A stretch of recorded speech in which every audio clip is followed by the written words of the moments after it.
Right, this is the ramp that I was on about. You'll see how it works in a minute.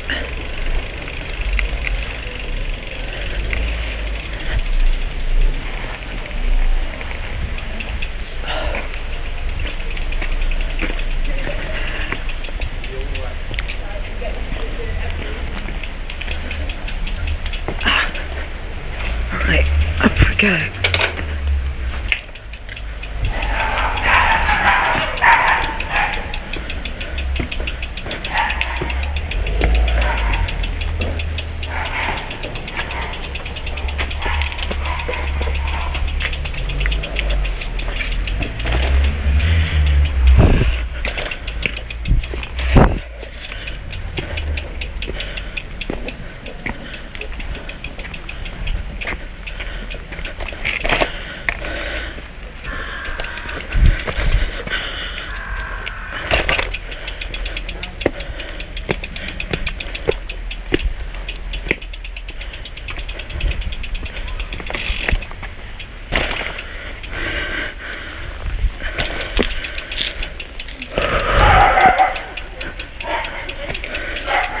Sounds like there's some man-eating dogs ahead. Crikey.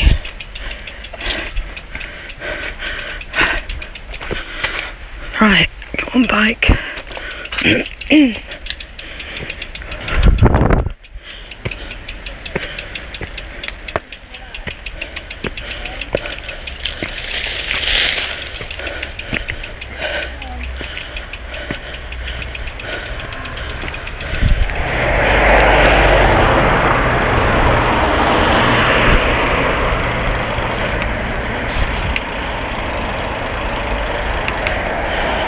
So quite an extensive stopover at Dawlish, just being nostalgic and because I like the sea.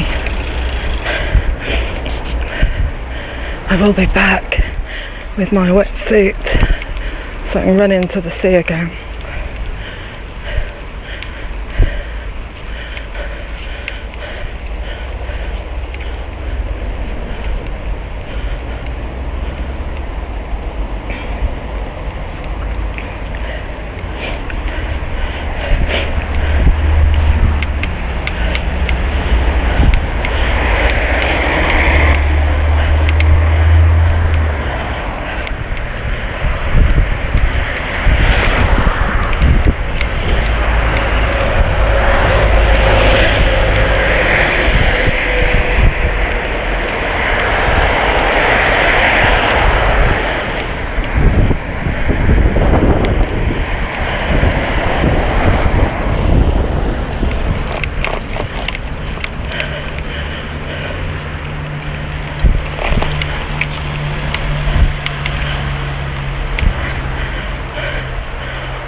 Hopefully the bad weather has missed us and gone out there into the middle of the sea.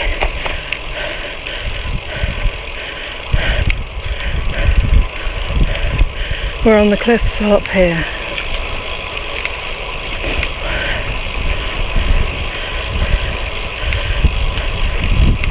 That campsite we stayed in must have been somewhere along here.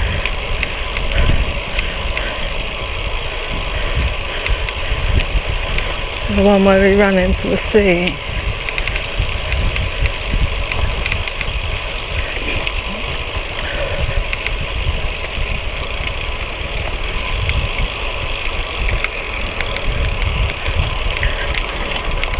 I have a thing about running into the sea, if you haven't gathered.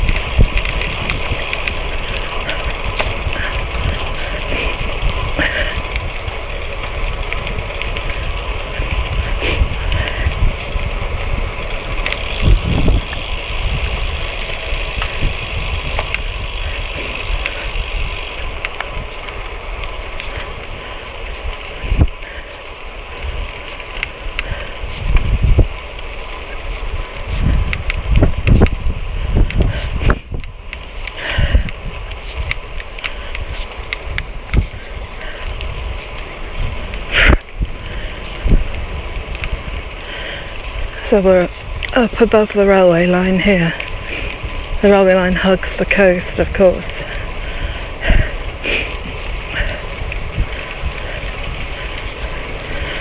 But we will rejoin it.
We're heading into Dawlish Warren now.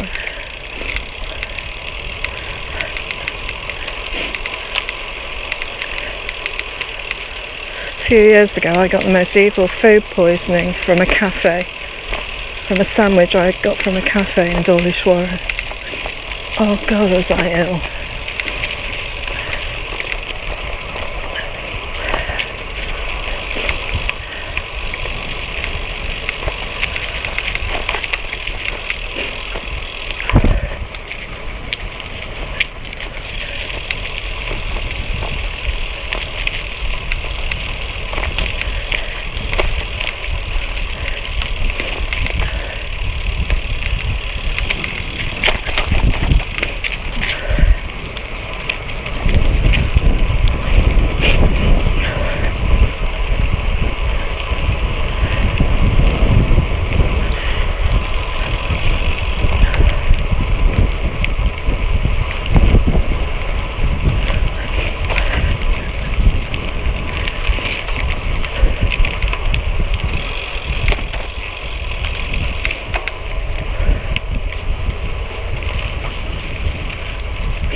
Smell fish and chips. That's because there's a fish and chip shop.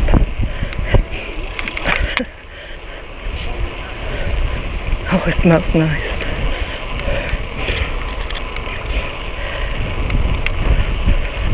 So we just follow the cycle route signs all the way for as long as we fancy going. I'll probably go as far as the Exeter Canal.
They're a train.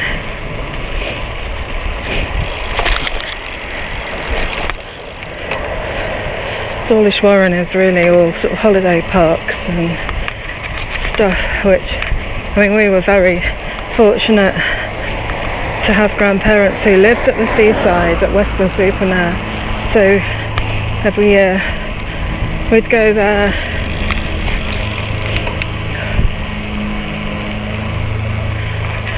And as I said, every year we'd buy a Rail Rover.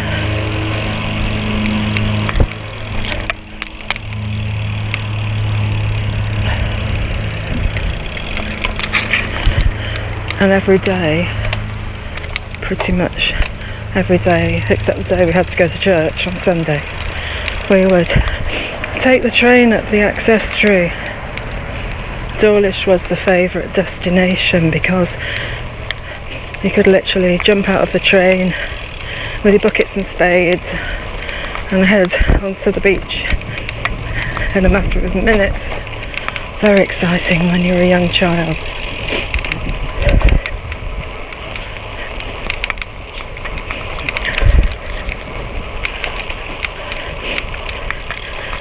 And as I got older, I used to go and stay with my grandparents for the whole summer on my own, get the train from Leeds.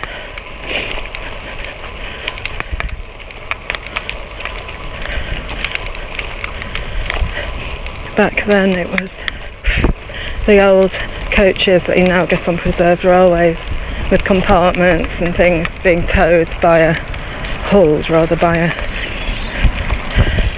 the diesel locos you also get that sound like that.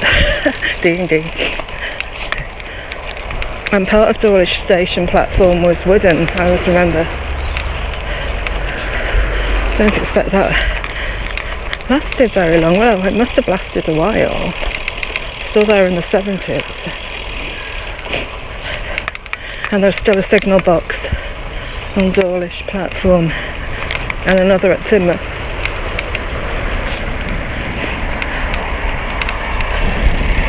Right, we're right up near the railway here. It's another cross country. Oh, the dreaded cross country. Do we go over here? I don't know.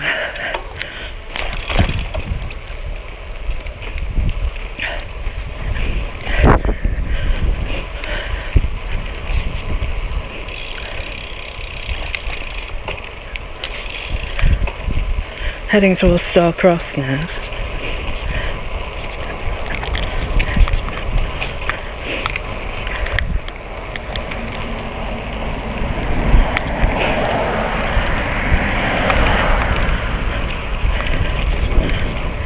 And when I stayed with my grandparents on my own, they bought me a Rail Rover so I could go along this line on my own for a week.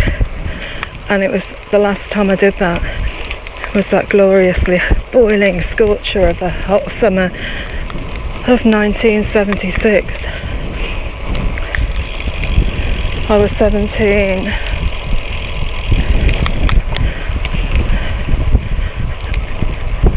It was awesome, it was amazing.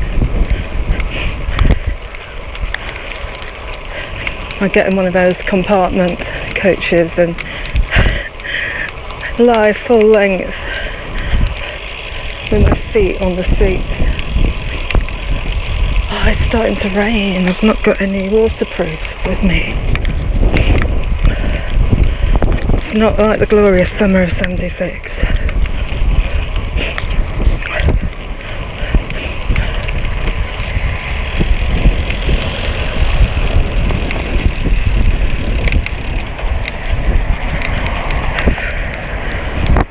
It wasn't supposed to rain.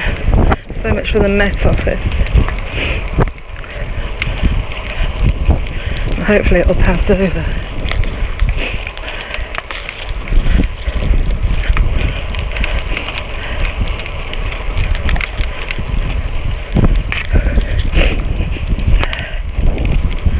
Yeah, we're going to get a bit wet.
harbour here.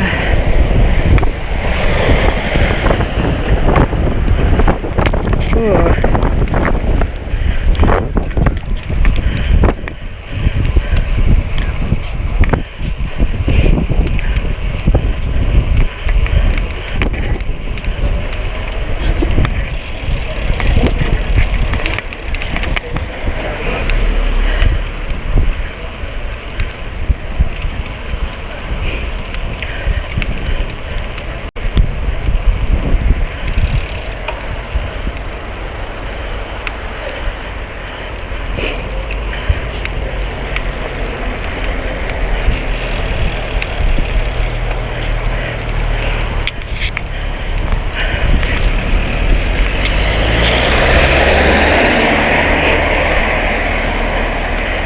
E-bikes.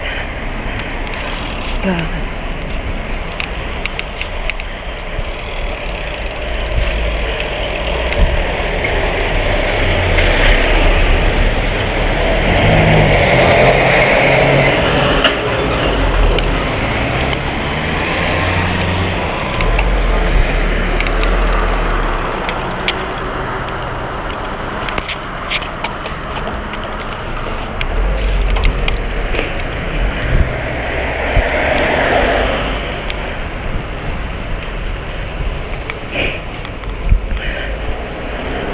Starcross.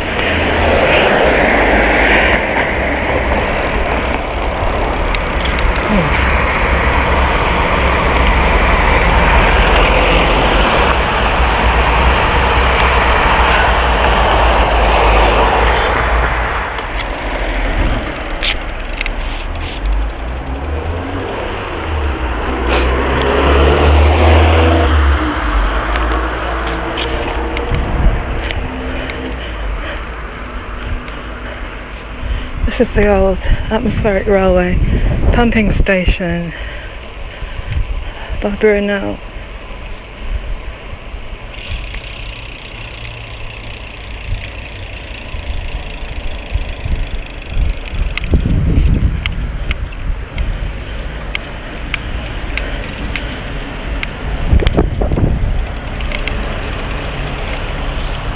Starcross pumping station, built by Brunel to provide atmospheric vacuum traction for the South Devon Railway. Abandoned 1848 due to high running costs and a bit of a stupid idea.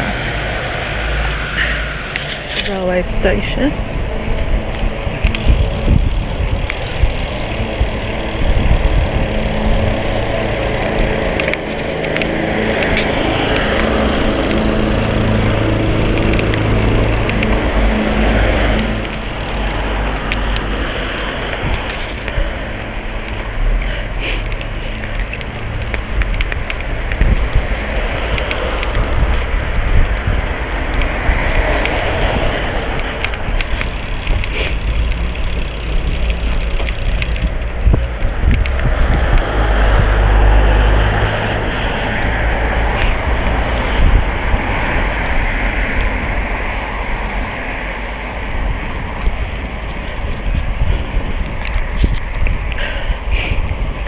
Well, you couldn't get much closer to the railway, could you?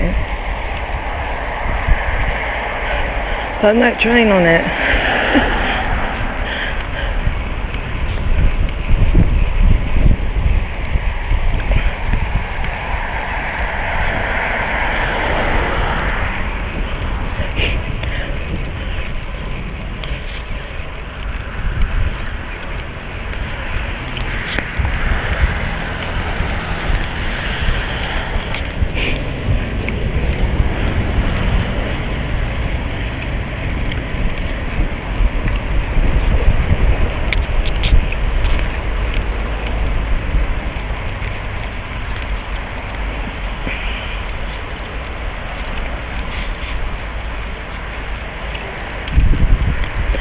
E-bike. I never want to buy an e-bike ever, unless for some reason I am unable to cycle anymore. on a conventional bike.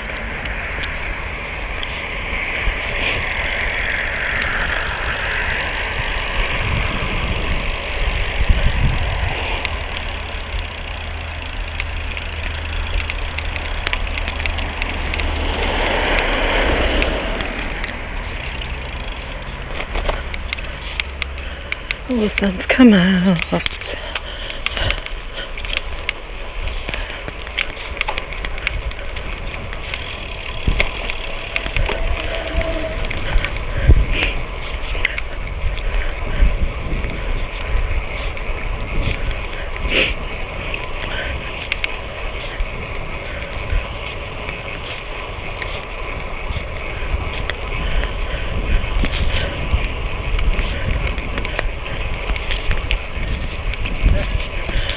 Yeah, we're not too far from Powderham Castle.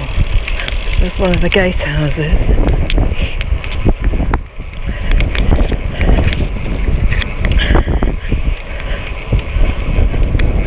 Seat of the Earl of Devon, not the Duke of Devonshire. I say again. Apparently the Earl of Devon, who is a lawyer apparently, his family, direct lineage stretching back centuries apparently.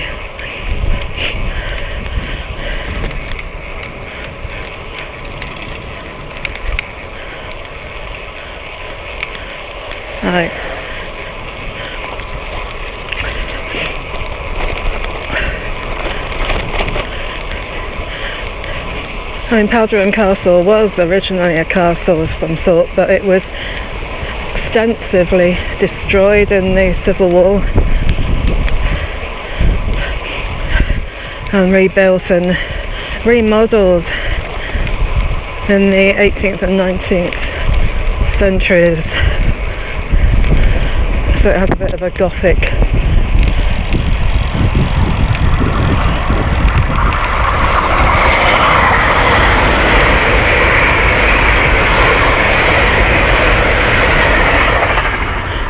with a K appearance. I went round it with my husband and son a few years ago.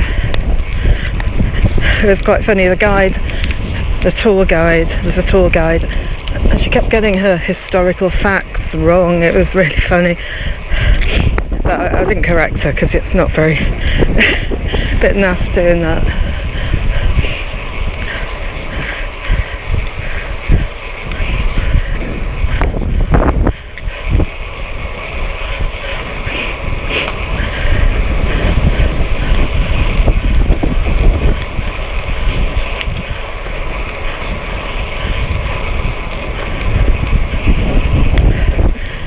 Before too long we actually cross the railway and head right alongside the estuary. These are the grounds of Powderham Castle.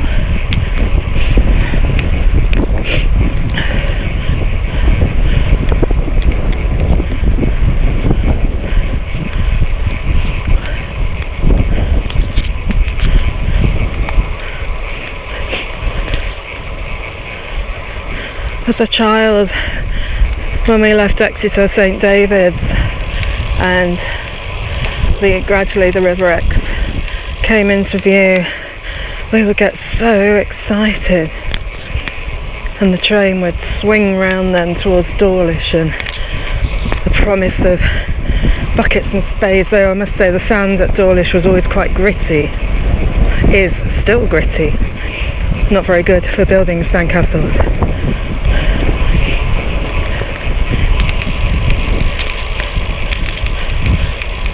The Exe Estuary Estate.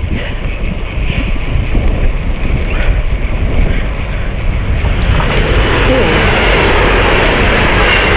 Made me jump that. Cross country.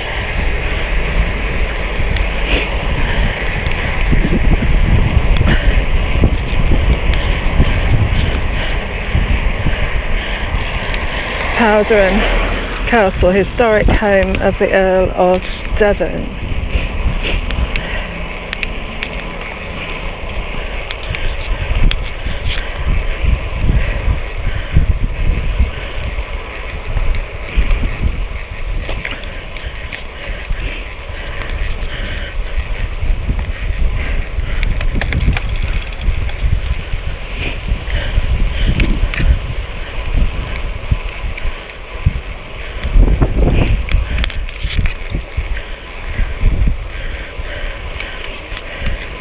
So we go along the estuary for as far as we want to, and then have to turn around and retrace the steps back to Powderham, because as I remember from last time I did it, there's no other way to get off the cycle path unless you go into Exeter under the motorway. Might be wrong, but didn't appear to be. That's not a problem because it's very flat and very pleasant, and you definitely wouldn't need an e-bike to do it.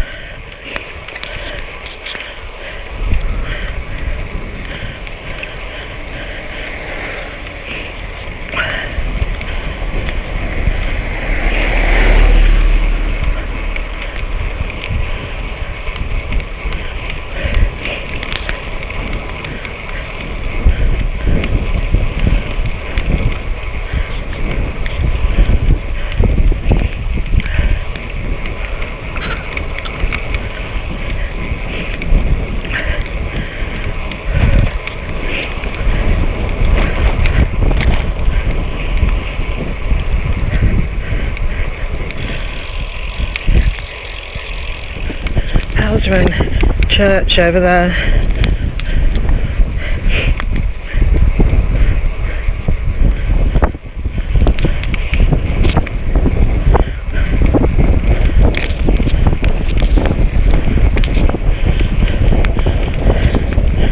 If we have time and it's open, we may look at that later. It's like I say, we come back to here.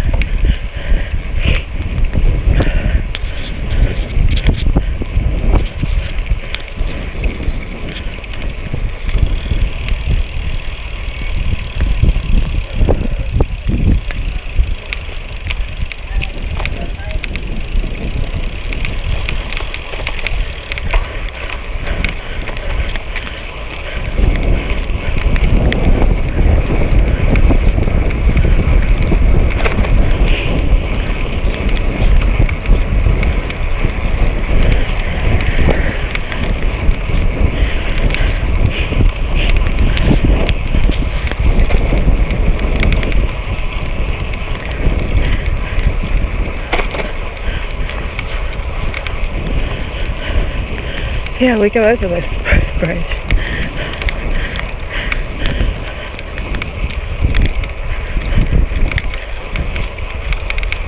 On your right.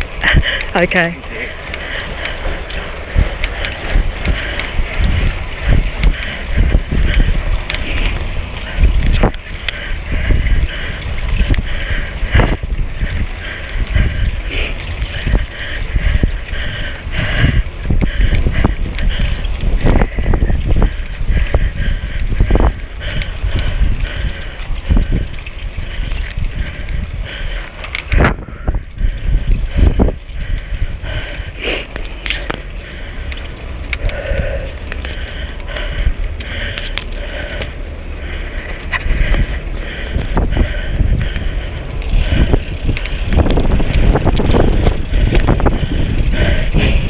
Getting a bit windy, so the railway line swings over there.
Windy. But at least it stopped raining.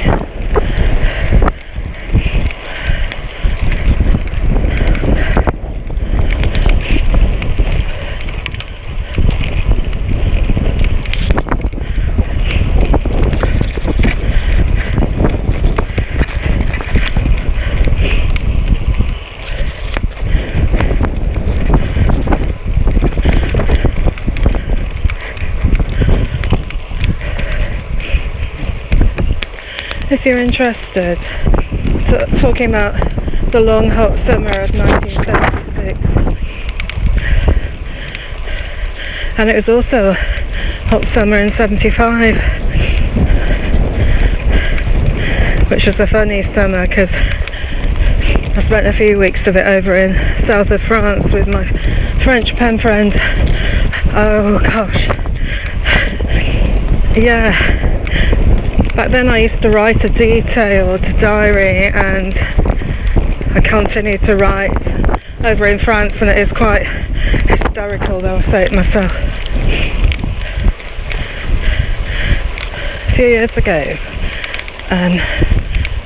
I published my 1975 and 1976 diaries in 2 volumes, and they're available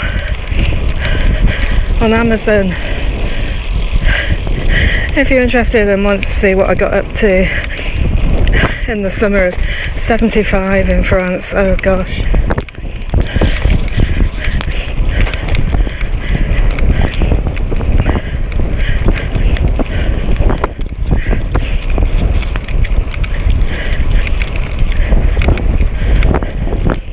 And then the summer of 76.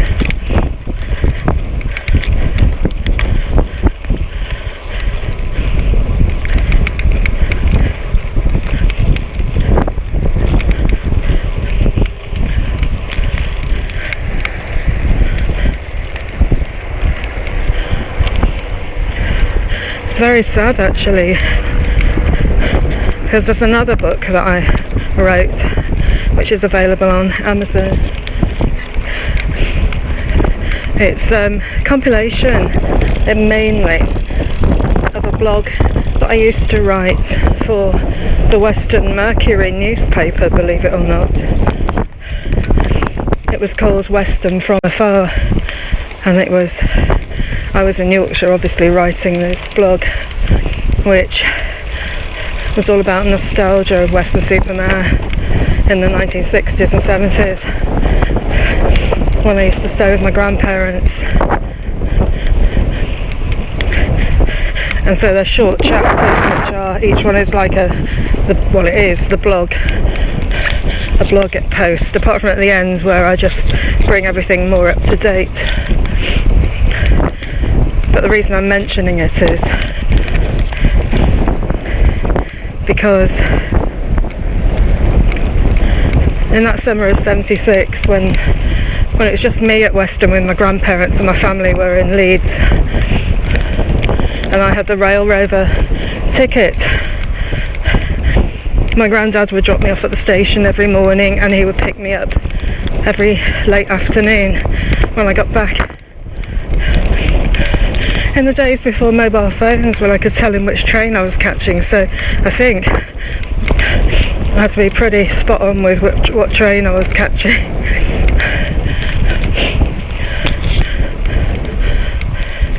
But what's sad about that is that it was about 2010, 2011, when my son was still ill with his anorexia. I took a respite week in Weston, and I retraced my steps, or wheels should I say, on the railway along here to Dawlish and back again, and it hit me like a cannonball in the stomach when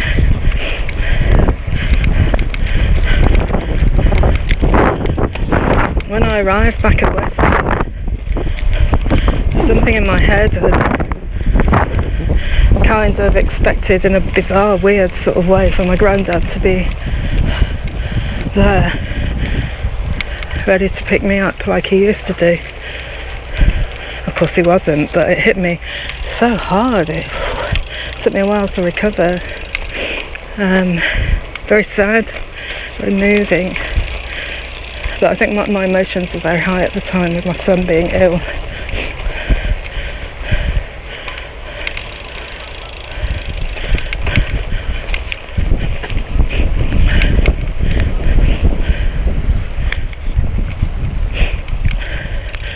Because that summer of 1976 was the last time my granddad would ever pick me up from the station, because he passed away of prostate cancer that November, or December rather.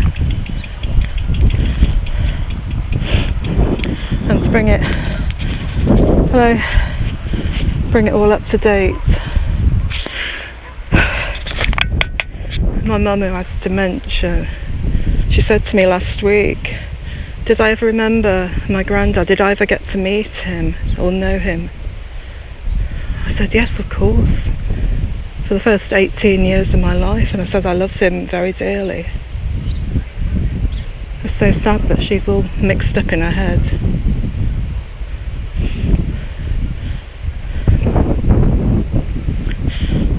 Anyway, here we are at the lock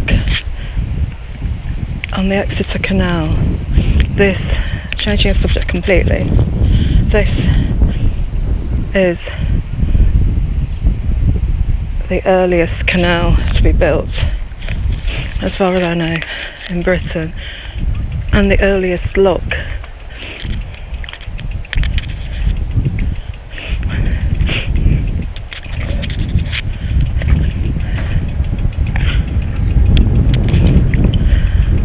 And eventually the earliest ship canal, the Exeter Ship Canal.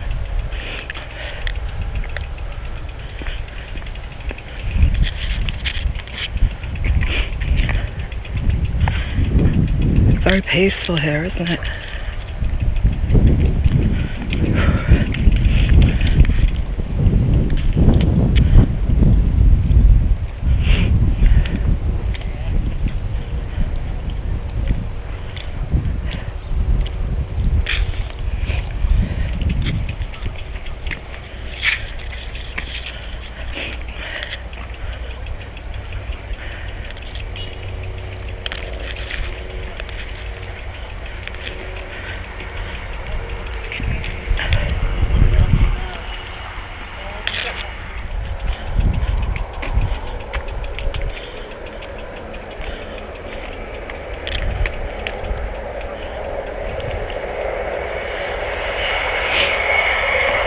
Railway right over there now.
Ah, the sunshine. Cows around the castle, you can see it up there. I think that's it, or if it's not it, it's the lodge.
day.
Tell you what, after the Dartmoor elevation, we're only 3 feet above sea level here.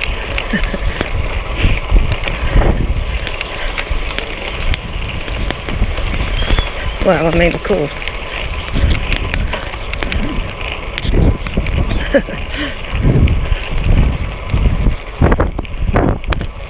I actually think we'd be below, wouldn't you, because of the bank.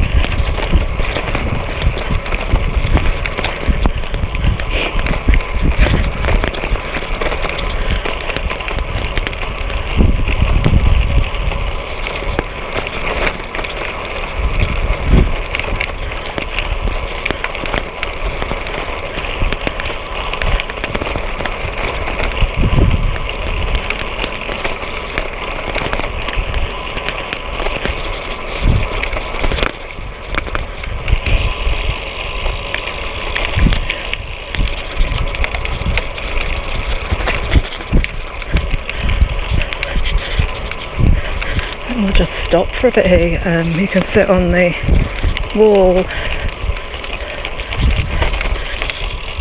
which I did last time I was here in that February. A bit warmer today than it was then.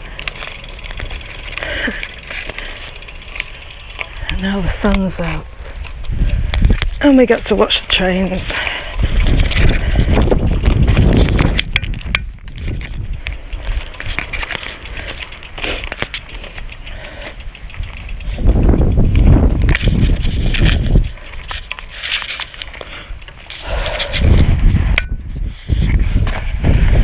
We got Topsham and other places over there. That's another railway line, of course. It's the Exmouth line, which used to go further. It used to go to Sidmouth. You can cycle on part of the old line, and you can also cycle alongside the existing railway line, like you can here.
So we'll be leaving the railway and the X shortly at Powderham Church to go back to where I parked the car at Ken.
Powderham Castle looks like it's closed.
think I'll be doing a walk tomorrow because the weather's a bit gloomy again.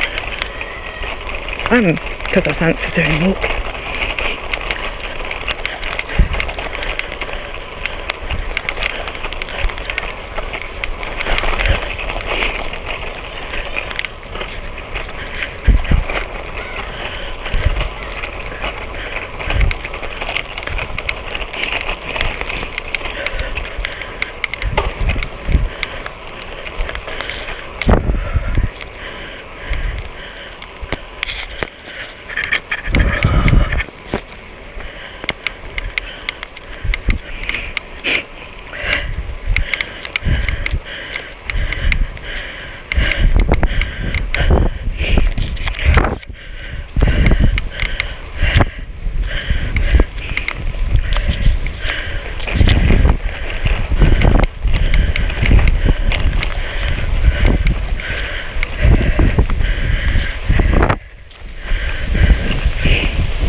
2 miles to Ken, which will make this a 20-mile ride, which is quite short. But I just spend a lot of time looking at stuff, trains and the sea.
And now we've got some blue sky.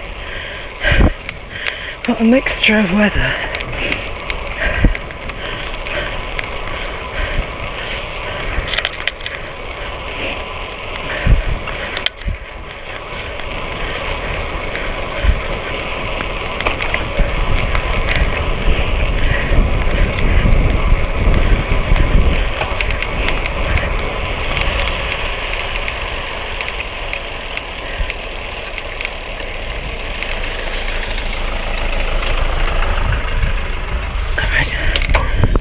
To fall into the gutter.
Here we are back at Ken. This is the lane we went out on